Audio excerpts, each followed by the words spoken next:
Deputy Nazir Ahmad کا ابن الوقت۔ ابن الوقت ایسے حالات میں لکھا گیا جب وہ ڈپٹی نذیر احمد اپنی سروس پوری کر کے کلیکٹر کی اور ڈپٹی کلیکٹر کے عہدے سے وہ ریٹائر ہو چکے تھے، لہٰذا 1857 کے بعد کے حالات کے وہ نہ صرف عینی شاہد ہیں بلکہ انہوں نے اس کو بھگتا ہوا بھی ہے۔ اور سر سید کے بعد اگر کوئی بڑا نام آتا ہے جس نے انگریزوں کو سمجھنے کی پوری یعنی شعور سے کام لیا تو وہ ڈپٹی نذیر احمد ہے۔ اور بھی لوگ ہیں ادب کے حوالے سے جب انہوں نے کام کیا تو یہ ناول انہوں نے تخلیق کیا، تو اس میں ان کے جو کردار ہیں انہی سے آپ اندازہ کریں کہ وہ کس کشمکش کا شکار تھے۔ 1857 کے بعد انگریزوں نے حکومت مسلمانوں سے لے کر ان پر سختیوں کا بالکل ایک سلسلہ شروع کر دیا، اور پھر ان سے زمینیں لے لیں، پھانسیاں ہوئیں، سارا ملبہ جو ہے ان پہ ڈال دیا گیا، بادشاہی چلی گئی، وہ رنگون چلا گیا، اور پورا سلسلہ جو ہے اس کی یہ ایک ایلیٹ کلاس تھی مسلمانوں کی، افسر شاہی تھی، وہ ساری کی ساری ختم ہو گئی۔ زمینیں لوگوں سے چھین کر باغیوں کی امداد کے نام پر ان کو بالکل بے جار و مددگار کر دیا گیا، اور اس کی جگہ انہوں نے دو چیزیں نکلائی، ایک افسر شاہی اور دوسرا وہ زمینداروں کا ایک نیا حلقہ۔ اس میں ایک تو وہ لوگ تھے جو ان کا ساتھ دے رہے تھے اور وہ بالکل ہی انگریزوں کی ہاں میں ہاں ملا رہے تھے، اور دوسرا طبقہ وہ تھا جو ریزسٹ کر رہا تھا ابھی تک بھی، اور وہ سمجھتا تھا کہ یہ ہم سے صرف اقتدار گیا ہے، سماجی ہماری جو اخلاقیات ہے وہ چلی گئی ہے، معاشرت ہماری تباہ و برباد ہو گئی ہے، اور روحانیت ہماری جو ہے نا اس پہ پر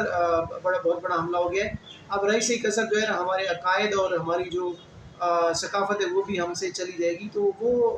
ہاتھ پاؤں مار رہا تھا کہ کسی طریقے سے یہ چیزیں جو ہیں وہ بچ جائیں۔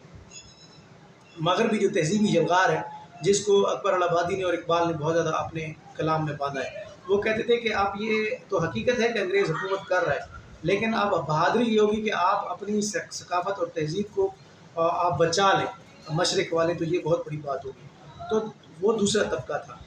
اس کے علاوہ تیسرا طبقہ ایک اور وہ تھا جو غریب غربا کا طبقہ تھا، جنہیں یہ پتہ تک نہیں تھا کہ یہ سارا کچھ کیا ہو رہا ہے، کیوں ہو رہا ہے، اور وہ انگریز کے ملازم تھے تو تب بھی وہ لائل تھے، وفادار تھے، وہ کسی زمیندار کے ملازم تھے تو تب بھی وہ وفادار تھے۔ ان کو شاید وہ ایسا طبقہ تھا کہ جنہیں یہ کہا گیا تھا کہ زندگی جو ہے وہ اس میں جتنی بھی آسائشیں ہیں ان کا کوئی فائدہ نہیں ہے، یہ انسانوں کے لیے نہیں ہے، انسانوں کے لیے تو اصل میں آخرت میں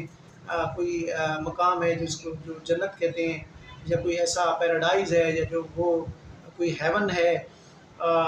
وہاں پہ آپ نے جانا ہے اور ادھر آپ نے رہنا ہے۔ یہ تو زندگی جو ہے 2 دن کی 4 دن کی، اس میں یہ تو مشکلات میں گزارنی ہے آپ نے، تو شاید وہ اس طرح سے تھے، لیکن میرے خیال میں وہ اتنے سادہ دل تھے کہ وہ ہر ایک کو سمجھتے تھے کہ بس یہی میرا سب کچھ ہے، اور جو یہ کہہ رہا ہے کہ میں بس چونکہ کمتر ہوں تو لہٰذا اس سے برتر جو بھی نظر آتا تھا، چاہے وہ مذہبی مبلغ ہے، چاہے وہ انگریز آقا ہے، چاہے وہ کالا اس کا ٹوڈی ہے، اس کا ٹاؤٹ ہے، جو بھی، تو وہ اس کی غلامی کرنے پر مجبور تھا۔ ایک کریکٹر جو ہے خود انگریز کا تھا، اور اس طریقے سے کر کے پھر کشمکش یہ تھی کہ چیزوں کو کچھ لوگ سینسٹیو تھے، کہہ رہے تھے کہ یہ سارا کچھ ہمارے ہاتھ سے نہیں جانا چاہیے اور ہمیں اپنی سروائیول کی جنگ لڑنی چاہیے۔ اب مسئلہ آ گیا تھا کہ تشخص کا، کہ تشخص کو کیسے قائم رکھا جائے۔ یہ جو بکھراؤ آیا ہے تہذیب میں، اس کے ہوتے ہوئے آپ نے انفرادی طور پر بھی قائم رہنا ہے، اپنے شخصیت کو قائم رکھنا ہے، اپنی انفرادیت کو قائم رکھنا ہے، اپنی جو آپ کی آئیڈینٹی ہے اس کو، اور پھر بطور معاشرہ بھی آپ نے اس میں قائم رہنا ہے۔ تو اس صورتحال میں یہ ناول لکھا گیا، اور بہت زبردست ناول ہے، کلونیل مائنڈ سیٹ کو یہ ظاہر کرتا ہے، اور کلونیل جو پاور تھی اس کی جو بقا کی جو جنگ انہوں نے لڑی، اور جن کے ساتھ مل کر لڑی، اور جو اب ان کے پارٹنر تھے ان کو بھی اس نے بالکل عوام کے سامنے لے آیا ہے، اور وہ ہے کریکٹر ابن الوقت کے ذریعے کے توسط سے۔ اب یہ ہے کہ اس میں کردار جو ہیں وہ ایک ابن الوقت ہے، اور ایک جو ہے وہ مسٹر نوبل ہے جو اس کا افسر ہے، وہ کلیکٹر ہے، اور اس کے بعد ایک جو ہے وہ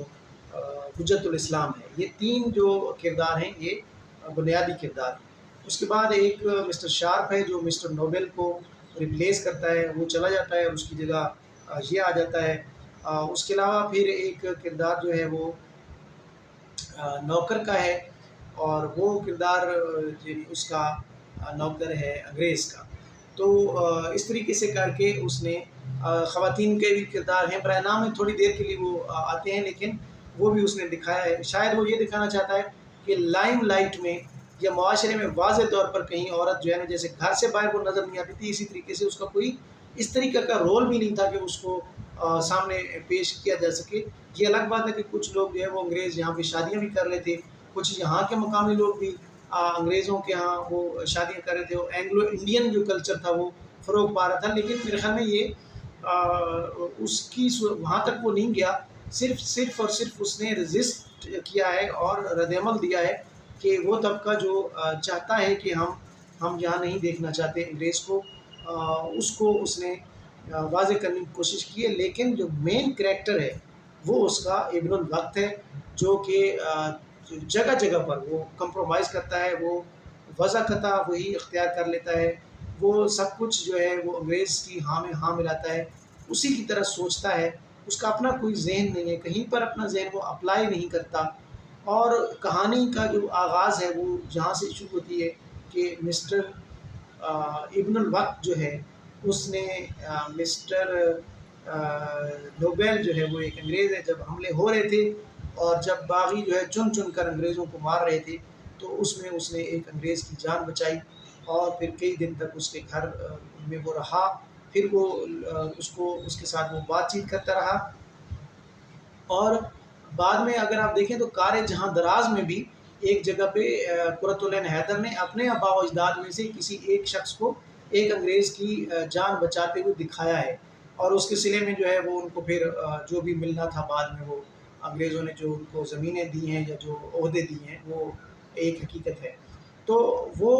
اس کے ساتھ جب رہتا ہے جان بچا کر، تو جب اس کے ساتھ انگریز باتیں کرتا ہے تو وہ اس کی سمپتھی حاصل کرنے میں، ہمدردیاں حاصل کرنے میں کامیاب ہو جاتا ہے، اور اس سے اسی دوران متاثر بھی ہو جاتا ہے کہ یار یہ تو واقعی مظلوم ہے، اور یہ تو بڑا اچھا آدمی ہے، اس جیسا تو کوئی ہے نہیں. اس کے بعد پھر وہ اس کو صلے کے طور پر جو ہے وہ افسری پیش کرتا ہے، اور وہ ایک کل پرزہ بن جاتا ہے. ان کی بیوروکریسی کا ایک ادنا نمائندہ یا کارکن کی حیثیت سے وہ کام کرنا شروع کر دیتا ہے. اور اس کے بعد جو حجت الاسلام ہے وہ جگہ جگہ پر قرآن و حدیث کے دیتا ہے حوالے، اور کہتا ہے کہ بھئی ہمارا سب کچھ جو ہے وہ داؤ پہ لگ چکا ہے. وہ اس کے ساتھ مباحث کرتا ہے اور کوشش کرتا ہے کہ بھئی میں اس کو کسی طریقے سے قائل کروں. اسی طرح نوکر جو ہے وہ کسی شمار قطار میں نہیں ہے، اور وہ بالکل ایک مٹی کا مادھو ہے. اس کو جو بھی کہا جائے وہ تو سمجھتا ہے کہ شاید مجھے پیدا اسی لیے کیا گیا ہے کہ میں لوگوں کی خدمت کروں.